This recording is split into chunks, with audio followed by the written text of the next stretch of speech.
자, 이제 오늘부터 저는 룻기 강해를 시작하려고 합니다. 이제 룻기는 4장밖에 되지 않은 짧은 책이지만 13번에 걸쳐서 이제 오늘 주일부터 우리 15일 주일까지 주일 3번, 우리 새벽 예배 10번, 13번에 걸쳐서 룻기 강해를 시작하도록 합니다. 오늘은 첫 번째 시간, 인생이 파도를 만날 때, 우리 인생이 파도를 만날 때 빵가게에 빵이 없어도 괜찮습니다라는 부제로 오늘 하나님의 말씀을 전하기를 원합니다. 우리 모든 민족들마다 다 대하소설이라는 게 있습니다. 말 그대로 큰 대자에 물 하자입니다. 그래서 물길 하자예요. 큰 물결이 흘러가는 것 같이 역사를 끼고 민족의 그 이야기들을 다루는 대하소설이 있습니다. 특히 우리 대한민국은 이 민족의 어려움들이 많았기 때문에 이 대하소설들이 무진장 많습니다. 우리가 한 번쯤은 들어봤을 박경리 선생의 토지라고 하는 작품이 있습니다. 자, 경남 하동에서 그 최참판댁 작은 집에서 시작된 이야기가 만주벌판 갔다가 난징 학살 당하고 동경 갔다가 다시 우리 대한민국으로 돌아와서 하는 이 3, 4대에 걸친 이 가족의 엄청난 비극과 이 2차 대전을 통하여서 일제 그 강점기의 그 고난을 잘 상징해주는 이런 소설들을 우리는 대하소설이라고 합니다. 참 읽고 나면 가슴이 뭉클해지고 눈시울이 적셔지고, 야, 특별히 그 최선이라고 하는 우리 그 어머니를 중심으로 해서 이 가정들이 돌아가는 그 아름다운 모습을 보면서 고난 가운데서도 참 하나님께서 우리 민족을 또 사랑해 주셨구나라는 것까지도 우리가 알게 됩니다. 오늘 이 룻의 이야기도 어쩌면은 이 대하소설과 같은 당시 3100년 전 철기시대, 사사시대에 우리 하나님께서 룻이라고 하는 이 나옴이라고 하는 한 여인을 통하여서 어떻게 하나님의 구원이 이루어지는지를 보여주는 말 그대로 대하소설인데, 다른 점이 하나 있다면 우리 박경리 선생의 소설은 원고지 4만 장, 등장인물 600명, 그 다음에 25년 동안 총 20권의 책으로 나왔다면 오늘 이 룻기의 말씀은 등장인물 4명 그리고 85절밖에 되지 않는 짧은 이야기지만 이곳에는 하나님의 말 그대로 따뜻한 사랑, 하나님의 친절한 보살핌, 하나님의 불꽃 같은 눈동자가 이 룻기에 녹아져 있는 것을 보게 됩니다. 우리가 로마서의 말씀을 통해서 신약에서 보석과도 같은 하나님의 구원의 여정을 발견한다면 우리가 구약의 말씀 속에서는 이 룻기를 통하여서 진정 하나님은 어떤 궁핍한 가운데 어떤 고난의 어둠 속에 있는 사람이라 할지라도 반드시 구원하신다라고 하는 놀라운 진리를 발견하게 됩니다. 이제 이 85절밖에 되지 않는 말씀을 통하여서 앞으로 2주 동안 우리가 하나님과 함께 나아가는데요, 우리 3100년 전 철기시대, 사사시대로 저 여러분들을 다 초청하기 원합니다. 한번 우리 같이 들어가서 앞으로 2주 동안 한번 달려보길 원하는데, 이 줄거리는 아주 간단합니다. 엘리멜렉이라고 하는 멋진 사람이 하나 있었어요. 이 엘리멜렉이 나옴이라고 하는 이쁜 자매랑 결혼을 합니다. 그들은 베들레헴에서 살고 있어서 예수님의 고향인 베들레헴에서 살고 있는데, 이제 거기서 우리가 잘 아는 것처럼 2 아들을 낳게 됩니다. 얼마나 감사했겠습니까? 하지만 안타깝게도 거기에 흉년이 들게 되어서 이 아비멜렉이 모압이라고 하는 이 사해를 이렇게 지나서 올라가서 지금의 요르단으로 가야 되는 그 모압 땅으로 이민을 갑니다. 자, 이민을 가면 이제 잘 살아야 되는데, 이민을 갔으면 잘 살아야 되는데 놀랍게도 당사자인 아비멜렉이 죽고 결국에는 10년 뒤에 아들도 죽고 하는 비극적인 이야기가 오늘 이 룻기의 서론에 시작됩니다. 나옴 입장에서는 얼마나 안타깝겠습니까?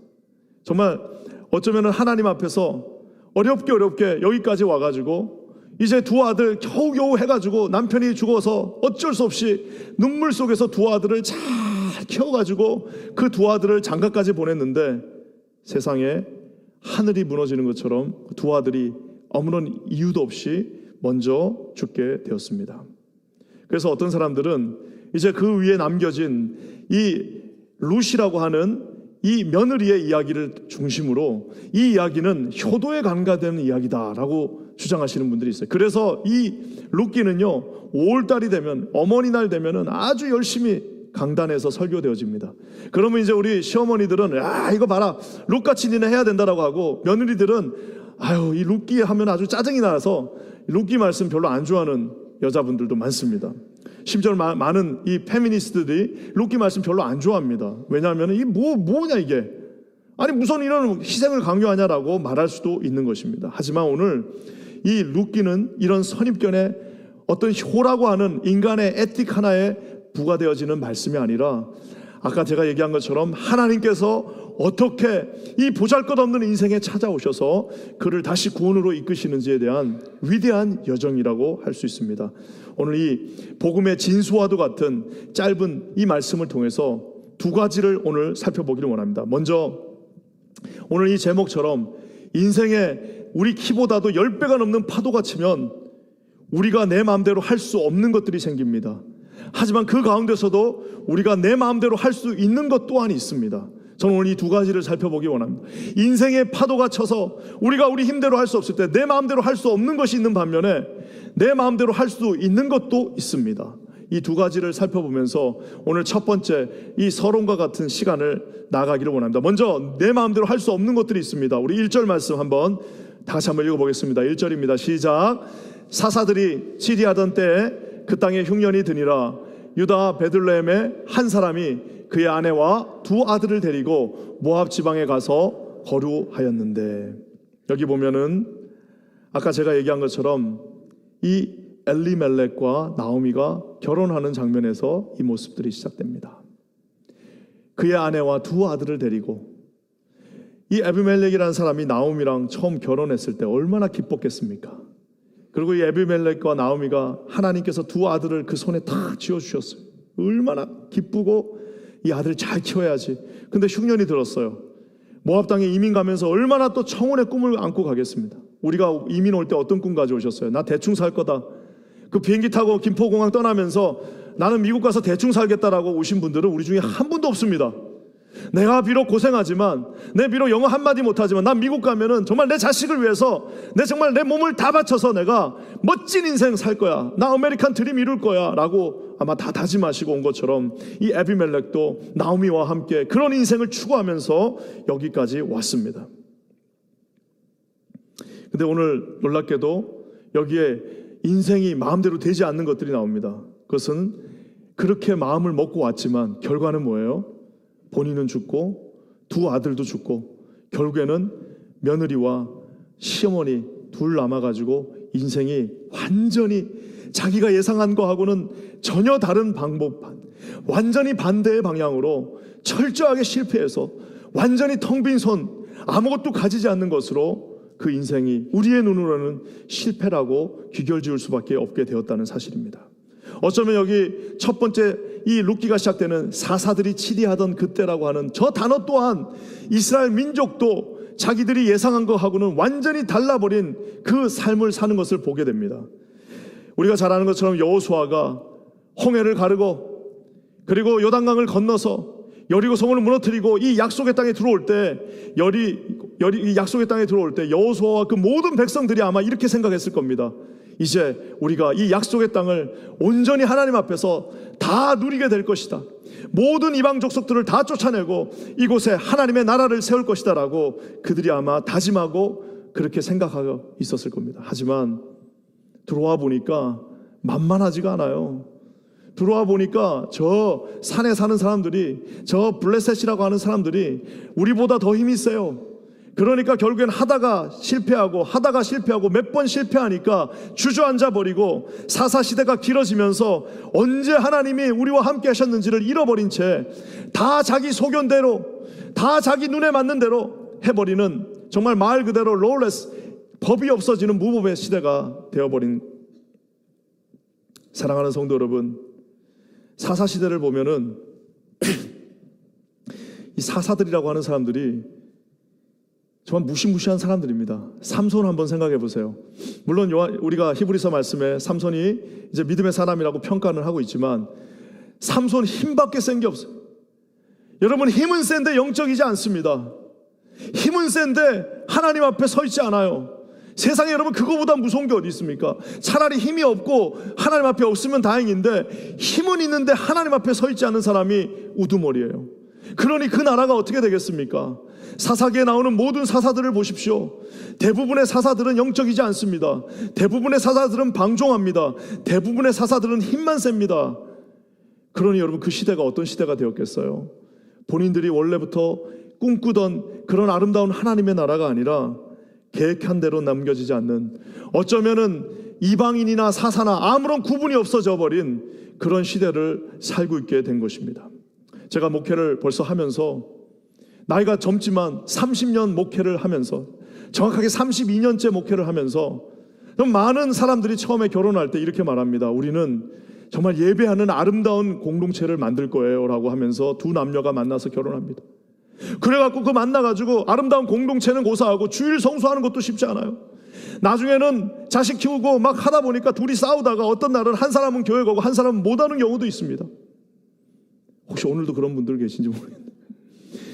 처음에는 그렇게 두 사람이서 잠자기 잘 때 무릎 꿇고 앉아서 기도하면서 하나님 우리 가정을 예배하는 가정 되게 해주십시오라고 시작은 했지만 시간이 지나면서 계획한 대로 되지 않는 것이 인생입니다. 수없이 많은 교회들이 개척되어집니다. 개척되어질 때 빛과 소금의 역할을 감당하는 교회가 되자, 정말 말 그대로 하나님만 높이는 교회가 되자라고 시작했지만 언제 그곳이, 나중에 보면은 세상 사람들이 그 교회를 보면서 아유 저 교회 어떡하나, 저거 쟤들 저렇게 싸우다 망하는 거 아니야? 라고 걱정해주는 그런 교회들도 있다라는 사실입니다. 다 처음에는 그렇게 생각하지 않습니다. 다 처음에는 잘할 수 있다라고 생각합니다. 처음에 우리가 하나님 앞에 섰을 때, 처음 예수를 만났을 때, 처음 직분을 받았을 때 나는 최선을 다해서 그 하나님이 원하시는 그 고귀한 길을 간다라고 생각했지만 그것대로 뜻대로 되지 않는 것이 인생이요 우리의 삶이요 심지어 나라라는 사실입니다. 인생이 내 마음대로 되지 않는 것을 잘 보여주는 것들이 저 본문에 나오는데, 그것은 여기에 등장하는 사람들의, 그리고 여기에 등장하는 지명의 이름들입니다. 여러분, 이 베들레헴이라고 하는 것이 두 가지 합성어입니다. 베이트라고 하는 집, 레헴이라고 하는 빵. 그래서 베틀레헴 하면은 빵이 있는 집, 즉 제과점, 우리 집, 혹은 빵 공장이라고 할 수 있어요. 근데 여러분 말씀을 한번 읽어보십시오. 사다들이 치리한 그때 흉년이 들었습니다. 흉년이 어느 동네에 든 거예요? 베틀레헴, 빵 공장, 빵이 반드시 있어야 하는 그곳, 가장 풍성함, 얼마나 그 동네가 풍성했으면 빵 공장이라고 이름을 적겠습니까마는 거기에 지금 먹을 거가 하나도 없는 어려운 시대가 되었습니다. 아까 제가 얘기한 이 가정의 가장인 엘리멜렉 한 번쯤은 들어봤을 멜렉, 나의 하나님은 왕이다. 엘리멜렉의 이름의 뜻은 나의 하나님은 왕이다예요. 나의 하나님은 왕이다가 오늘 죽었습니다. 나의 하나님은 왕이다가 이민 갔는데 죽어버렸어요. 나의 하나님은 왕이다라고 이름을 줬는데 그 사람의 인생이 오늘 절망과 나락과 실패 속으로 빠져버렸다는 겁니다. 오늘 이 이름에 정말 말 그대로 이 블랙 코미디의 오늘 최고봉은 누구냐면 나옴입니다. 나오미의 히브리어 뜻은 나는 즐거운 자예요. 이 지금 시어머니가 그 이름은 나는 즐거운 자입니다. 그 나는 즐거운 자가 남편이 비명횡사하고 두 아들 그 하나만 보고 자랐는데 그 두 아들이 세상을 떠나버린. 우리가 지금 이게 성경을 읽을 때는 사사들이 치리하는 그때 이 베들레헴에서 흉년이 들었다는데 히브리 사람들이 이 성경을 읽으면 어떻게 읽느냐면은 빵 공장에 흉년이 들었어요. 여호와는 나의 왕이다가 오늘 비명 행사했어요. 나의 인생은 즐거움이다가 두 아들이 죽었네요 라고 읽어야 되는 거예요. 그러니 여러분 이 말씀이 이 짧은 5절밖에 되지 않는 말씀 속에 얼마나 많은 아이러니들이, 인생의 모순들이, 인생의 이 블랙 코미디와 같은 이 인생들이 그곳에 숨겨져 있는지 모릅니다. 고난의 극치라고 할 수 있습니다. 그 나오미의 심정을 한번 생각해 보세요. 남편만 믿고 지금 모압 땅까지 왔는데 남편 죽었어요. 두 아들 열심히 키웠다, 장가까지 보냈는데 이제는 좀 살만했는데 두 아들마저도 죽어버렸습니다. 아무것도 남지 않은 고난의 최고봉 극치가 나옴인데 그 이름은 나는 즐거움. 고대 근동, 즉 그 당시 그 이스라엘 땅, 거기에서 이 어머니와 아들의 관계는 정말 특별합니다. 2004년도에 이 하버드 리뷰라고 하는 유명한 비즈니스 그 잡지가 있습니다. 하버드 리뷰에 나온 글을 한번 읽어봤는데 너무 재밌었어요. 어떤 이제 리서치하는 회사에서 미국에 있는 비즈니스맨들에게 질문을 합니다. 뭐라고 질문하냐면, 구명조끼가 딱 한 대 있는데 당신의 어머니와 당신의 아내와 당신의 딸이 지금 딱 3명이 있는데 그 중에 1명만 구할 수 있다. 당신은 누구를 구하겠냐라고 미국 비즈니스맨들에게 물어봤어요. 그랬더니 60%의 미국 비즈니스맨들이 누굴 구하겠다고 했을까요? 네? 말 조심하세요. 예, 옆에 부인들이 있는데 60%가 딸을 구하겠다라고. 40%가 누굴 구한다고 했을까요? 엄마가 구해지고 싶으신 것 같은데 죄송하지만 40%가 부인을 구하겠다라고 했습니다. 놀랍게도 엄마를 구하겠다고 한 미국 비즈니스맨 제로. 그러니까 미국 사이 얻게 되면은 엄마들 조심하셔야 됩니다. 반드시 구명조끼 3개 들고 타셔야 됩니다. 자, 이제 똑같은 질문을 사우디아라비아, 즉 고대 근동에 가장 가까운, 지금도 완전히 옛날 스타일로 사시는 그 비즈니스맨들에게 똑같은 질문을 했습니다. 당신 누구 구하겠냐 했더니 거기서는 놀랍게도 100%의 답이 나왔어요. 뭐냐? 엄마를 구하겠다는 거예요. 근데 그 사람들이 무슨 효심이 우리 대한민국 사람처럼 효가 있어서 그런 게 아니라 이 고대 근동 자체가 어머니가 뿌리예요. 어머니와 아들은 그래서 말 그대로 생명과 생명의 관계입니다. 절대로 넣어줄 수 없는 거예요. 생명과 생명의 관계입니다. 그 생명과 생명의 관계 속에서 두 아들이 사라져버린 것은 아무런 희망이 없는, 완전히 그 삶이 끝난 것을 표현해주고 있습니다. 사랑하는 성도 여러분, 어쩌면은 왜 하나님은 우리에게 이런 인생의 도대체 우리에게 좋으신 하나님은 왜 우리 인생을 이렇게 코미디로 만들어 버리십니까? 아니, 하나님은 내 이름 이렇게 멋지게 적어놓고 왜 내 이름답지 살지 못하게 만드는 것일까요? 하나님은 나에게 분명히 내가 미국 올 때 약속해 주신 약속의 말씀이 있는데 왜 내 인생이 이렇게 코미디가 되어버려서 사람들의 조롱을 받아야 되는, 어쩌면 다 무너져버린 이 삶 속에서 도대체 하나님은 나에게 뭘 원하시는 걸까요? 여기서 우리가 조심해야 될 것들이 하나 있습니다. 제가 이제 보통 이렇게 특사금철을 하면 이제 주석이라고 그러죠. 커멘터리들을 쫙 놓고 제가 실수할까봐 놓고 하나씩 그걸 다 공부한 다음에 이제 설교 준비를 합니다. 공부를 하는데 대부분의 커멘터리가 이 부분에 대해서 잘못 짚고 있습니다. 그건 뭐냐면은 이 대표적인 아주 대중적인 오류가 있습니다. 그것은 뭐냐면은 흉년이 든 이유는 이스라엘 백성들이 다 죄를 졌기 때문인데 그것은 맞는 얘기면서도 그렇게 일반화될 수는 없어요. 아브라함도 흉년이 들어서 애굽으로 갔습니다. 아브라함이 죄를 지어서 흉년이 든 게 아니에요. 하나님의 특별한 뜻이 있어서 흉년이 들었고 아브라함이 애굽으로 내려갔고요. 요셉이 야곱의 아들들, 자기 형제들과 다시 만날 수 있었던 이유도 흉년 때문입니다.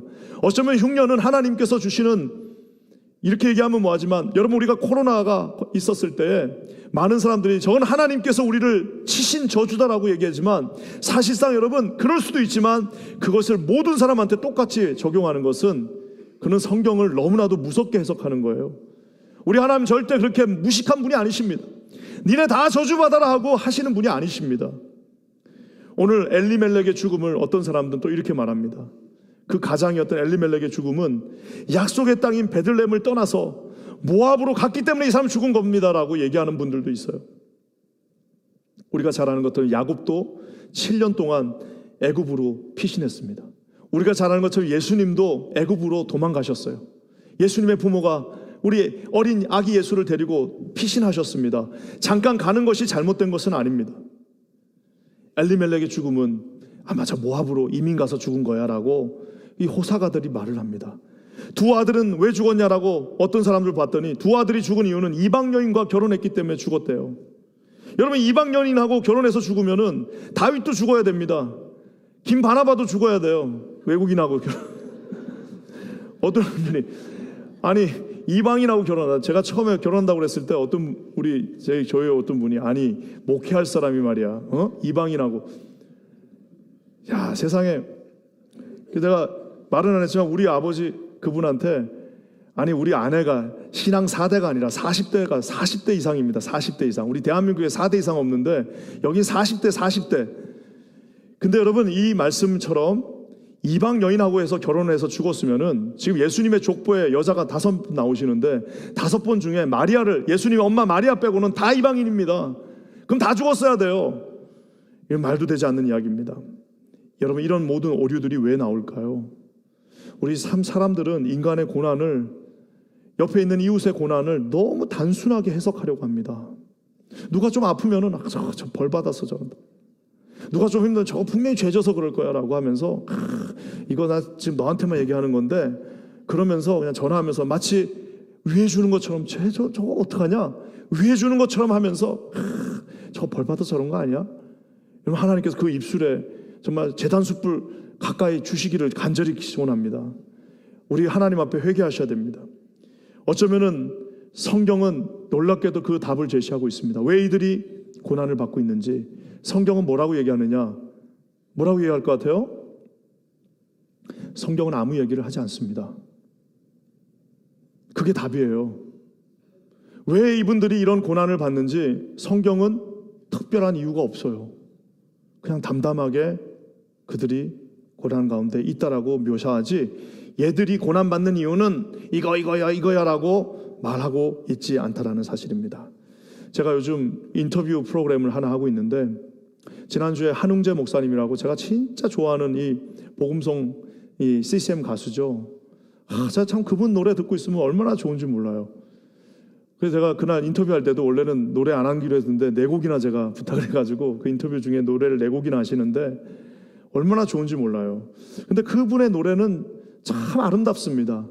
그래서 높은 산이 되기보다는 이 오름직한 동산이 되겠다라고 하면서 참 노래가 아름다운데요, 이분이 이런 얘기를 한번 했습니다. 자기가 원래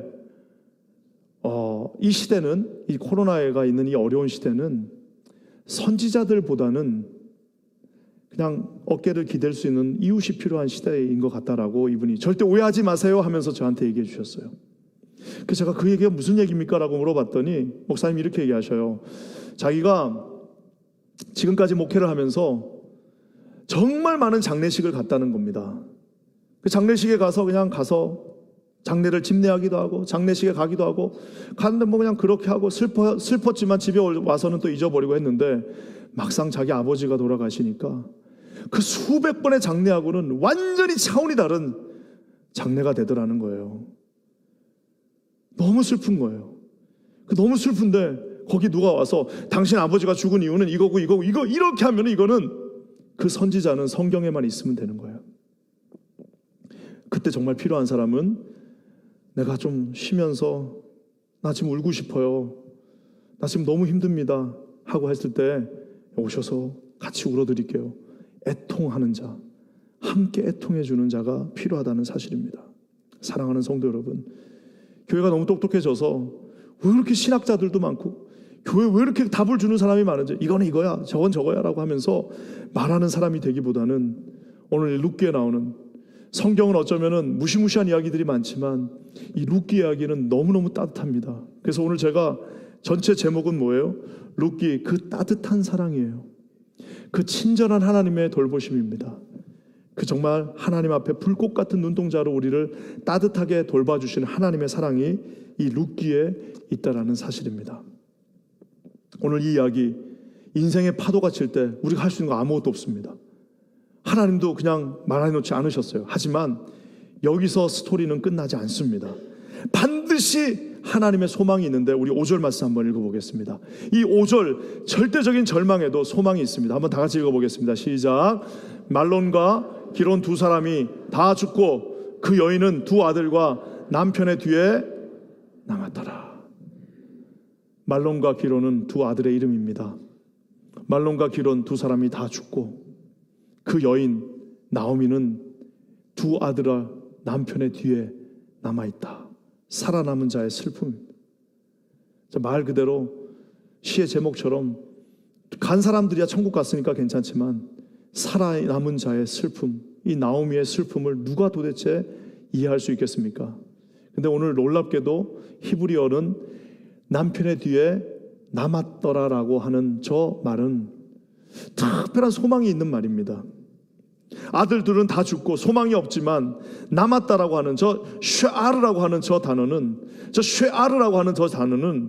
말 그대로 조금의 여분이, 요만큼 여분이 남았다라는 말이에요. 다 없어진 줄 알았더니 그 땅에 봤더니 요만큼 여분이 남았는데, 이 쉐아르라고 하는 단어는 어쩌면은 부풀어진다라는 뜻을 함께 가지고 있습니다. 다 다 없어진 소망이, 다 사라져버린 소망이, 아무것도 남지 않았다고 생각했는데 그 조금 남겨진 그것이 다시 부풀어 오를 수 있다라는, 만약에 저것을 좀 더 아름답게 해석한다면 그 여인은 두 아들과 남편의 뒤에 그냥 턱 던져진 것이 아니라 조그만 소망을 가지고 다시 부풀어 오를 수 있는, 다시 뭔가 하나님께서 주실 수 있는, 다시 하나님의 은총 가운데 거할 수 있는, 부풀어 오를 수 있는 소망 가운데 남겨져 있다라고 성경이 살짝 우리에게 보여주고 있습니다. 사랑하는 성도 여러분, 자, 그렇다면은 우리가 그 부풀어져 있는 그 마지막 소망을 가지고 할 수 있는 것이 무엇이 있을까요? 파도가 치면 할 수 있는 거 없는 것이 많은데 할 수 있는 한 가지가 있습니다. 우리 6절의 말씀 한번 다 같이 읽겠습니다. 우리가 할 수 있는 것이 있습니다. 다시 한번 읽겠습니다. 시작. 그 여인이 모압 지방에서 여호와께서 자기 백성을 돌보시사 그들에게 양식을 주셨다 함을 듣고 이에 두 며느리와 함께 일어나 모압 지방에서 돌아오려 하여. 이 6절에 보면은 놀라운 이야기가 동사로 세 가지가 나옵니다. 뭐라고 나와 있습니까? 여호와께서 자기 백성을 돌아보시고 그들에게 양식을 주신다는 그 소식을 어떻게 했다고 그래요? 나오미가 들었습니다. 소문이 거기까지 난 거예요. 소문이 들었으면은 이제 그 소문을 듣고 그런갑다 하고 머물 수도 있는데, 이 나오미가 어떻게 합니까? 이에 두 며느리와 함께 그 소문을 듣고 일어났다라고 얘기하고 있습니다. 그러면서 이 세 여인이 어떻게 합니까? 모압 지방에서 이제는 다시 80km, 50마일의 길을 거쳐서 돌아오려고 했다라고 이야기하고 있습니다. 사랑하는 성도 여러분, 우리가 어제 송구영신 예배에서 잠깐 언급한 것처럼 이 처음에 엘리멜렉이 베들레헴에 살다가 빵이 없어지니까 저 모압 땅에 보니까 저 모압 땅에 빵이 있어요. 그러니까 저기 가면 괜찮겠다 하고 그 땅을 떠나서 그곳으로 갔습니다. 하지만 모압 땅에서 기다린 그 우상들이 있는 그 땅에서 기다린 것은 결국에 처음에는 빵이 있는 것 같았지만 거기에는 역경과 불행과 고통밖에 있지 않습니다. 어제 송구영신 예배 우리가 광야 인생 속에서 오직 하나님이 계신 성막을 쫓아가야 된다라고 배웠습니다. 세상 사람들은 나침판이 중요하다고 얘기합니다. 세상 사람들은 저 지형지물이 중요하다고 얘기하고, 세상 사람들은 우물이 있는 곳이 중요하다고 얘기합니다. 우물이 있어야 물을 마시죠 라고 하면서 우물 옆에 텐트를 치려고 합니다. 세상 사람들은 저기 만약에 앞에 있으면 저기 없는 곳에 텐트를 치려고 합니다. 하지만 어제 우리의 말씀처럼 생명의 근원 되신 주님이 계신 그곳이 우리가 텐트를 쳐야 될 곳이라는 사실을 기억하시기를 주님의 이름으로 간절히 축원합니다. 저기에 있는 저 떡이 있는 곳으로 우리가 가는 것이 아니라, 떡이 있는 곳으로 가는 것이 아니라 주님이 계신 약속을 믿고 이 자리에 계셔야 된다는 사실을 기억하시기를 주님의 이름으로 간절히 축원합니다. 약속은 있는데 떡이 없어요. 떡은 있는데 약속이 없어요. 떡이 있는데 약속이 없는 그 땅으로 가는 것이 아니라, 비록 떡이 없다 할지라도 약속이 있는, 하나님의 약속이 있는 이 땅에 멈춰 서야 한다는 사실을 반드시 기억하시기를 주님의 이름으로 간절히 축원합니다. 우리 하나님께서 다시 돌아오라고 말씀하십니다. 어쩔 수 없으니 간 곳이지만, 10년 동안 있었던 그곳이지만, 두 아들을 잃고 남편까지 잃어버린 그 땅이지만 미련 없이 다시 돌아오라라고 말씀하십니다. 우리 7절 말씀 한번 다 같이 읽겠습니다. 다 같이 한번 읽어보겠습니다. 시작. 있던 곳에서 나오고 두 며느리도 그와 함께하여 유다 땅으로 돌아오려고 길을 가다가. 오늘 이 7절 말씀 아름답습니다. 있던 곳에서, 그 떡을 약속했던 그 땅에서, 그곳에서 떨떡 일어났습니다. 내가 살 길은 하나야. 내가 살 유일한 길은, 다시 창피하지만 얼마나 창피하겠어요. 올 때 얼마나 폼 잡고 왔겠습니까? 이민 올 때 야 나 가서 대충 살다 올게 하고 오신 사람은 아무도 없습니다. 이민 가면서 나 이제 가서 미국 가서 떵떵거리면서 나중에 다시 돌아올 거야 라고 왔을 텐데, 다 잃어버리고 아무것도 없는, 다시 돌아가 얼마나 창피하겠습니까마는 오늘 나오미가 결정합니다. 있던 곳에서 일어나서 다시 돌아간다라고 말하고 있습니다. 주님이 기뻐하시지 않는 그곳에 머무는 것이 아니라 있던 곳에서 다시 일어나서 하나님께서 기뻐하시는 그 자리로 가겠다라고 말하고 있습니다. 사랑하는 성도 여러분, 이제 2023년에 새로운 태양이 빛나 오르고 있습니다. 우리에게 하나님께서 이렇게 좋은 날씨 주시고 이렇게 아름다운 성전에서 예배하게 하셨습니다. 2023년 이 룻기와 함께 여러분 벌떡 자리에서 일어나셔서 다시 잃어버린 하나님의 그 기도의 자리, 혹시라도 예배 장소가 무너졌다면 다시 예배할 수 있는 그곳, 다시 섬기는 그 자리로 돌아가시기를 주님의 이름으로 간절히 축원합니다. 사랑하는 성도 여러분, 어제 보니까 우리 세상의 중고등부들이 금식하면서 지금 30몇 시간 동안 금식을 하면서 토요일 아침부터, 금요일이군요. 금요일부터 와서 하루를 자고 여기서 금식하고 기도했습니다. 제가 처음에는 무슨 애들이 놀고 있나 하고 가봤더니 세상에, 내가 그 순서지를 보고 깜짝 놀랐습니다. 7번에 걸쳐서 예배드리고 말씀 보고 디보션하고 디보션 나누고 하는 것을 7번 동안 금식하면서 애들이 하는데요, 세상에 내가 깜짝 놀랐습니다. 야, 우리 자녀들의 수준이 여기까지 왔고, 이제 청년부는 또 70몇 시간 금식한대요. 사랑하는 성도 여러분, 우리 왕년에 대단했어. 예, 그건 왕년의 일입니다. 지금 기도하셔야 됩니다. 2023년을 기도로 시작하시기 바랍니다. 사랑하는 성도 여러분, 무슨 나라에서 엄청난 일을 해서 여러분을 부르지 않는 한은 다 여러분 없어도 잘 돌아갑니다. 여러분, 우리 함께 2주 동안 아침에 새벽을 깨우고 가급적이면 이 자리에 나오셔서 하나님 앞에 다시 기도하며 다시 하나님이 기다리시는 그 약속의 땅으로 돌아가실 수 있는 저와 여러분들 되시기를 주님의 이름으로 간절히 축원합니다. 엘리멜렉이, 나오미가 다 잃어버렸어요. 베들레헴에 떠난 이유는 빵이 없어서 떠났습니다. 세상 교회가, 우리가 세상 사람들한테 줄 수 있는 것이 있습니다. 그것은 바로 생명입니다. 이곳에 복음의 생명이 있습니다. 피 묻은 예수 그리스도의 복음이 여기에 있습니다. 우리 이거 나눠줄 수 있습니다. 마음껏 나눠줄 수 있습니다. 어제 2022년 회고 영상을 보았습니다. 어제 저녁에 송구영심에 되니까 회고 영상이 나오는데, 자, 얼마나 감사한지 모르겠어요. 2가지 감사했습니다. 진짜 많은 일을 했구나. 또 한 가지는 진짜 하나님이 우리를 축복해 주셨구나 라는 것들을 우리가 볼 수 있었습니다. 우리 하나님께서 계신 그곳에 떡이 있습니다. 그래서 우리 주님이 말씀하셨습니다. 우리가 지금 지난 한 해 동안 봤던 요한복음의 말씀에 관통하고 있는 하나의 메시지, 내가 생명의 떡이다. 어디 딴 데 가서 떡을 찾지 말고 내가 생명의 떡이다. 제자들에게 마지막 만찬에서 말씀하십니다. 내 살을 먹으라. 내 살을 먹어야만 너희들이 살 수 있다라고 말씀하신 그 주님은 결국엔 십자가에서 못 박혀서 자신의 살을 떼어주시면서 우리에게 구원을 약속해 주셨습니다. 사랑하는 주님이 이 자리에 계십니다. 사랑하는 성도 여러분, 정말 우리가 다시 2023년은 기도로, 이 코로나로 무뎌진 우리의 칼날들을 다시 갈면서 기도로 일어나시는 저와 여러분 되시기를 주의 이름으로 간절히 축원합니다. 우리 킨자님교회 그 기도하던 교회, 그 아름다운 기도의 열풍이 이곳에 다시 한번 일어나기를 간절히 축원합니다. 우리 사랑하는 모든 우리 젊은 부부들도 반드시 2사람 중에 1명은, 혹시나 가능하면 2사람 다, 그리고 이제 60대 이상 집에 가정에 다 떠나신 분들은 어떻게 한다고요? 예, 그분들이야말로 지금이야말로 기도할 때입니다.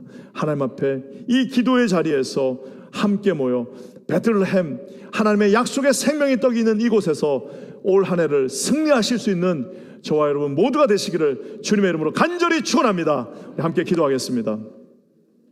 하나님, 참 감사합니다. 우리 주님께서 약속하셔서 우리에게 이런 승리를 허락해 주셨습니다. 이제 아버지 하나님, 베들레헴의 하나님의 약속의 그 땅에 아버지 하나님 생명의 떡이 그곳에 있으며 결국은 우리 예수 그리스도가 그곳에서 태어나시게 되는 놀라운 것들을 보게 됩니다. 하나님 앞에 달려갑니다. 주님 앞에 돌아갑니다. 주님 앞에 다시 되돌아서 일어나서 그곳을 향해 달려갈 때에 우리에게 그러한 축복으로 더하여 주시옵소서. 사랑하는 성도들, 2023년 새해가 시작되었습니다.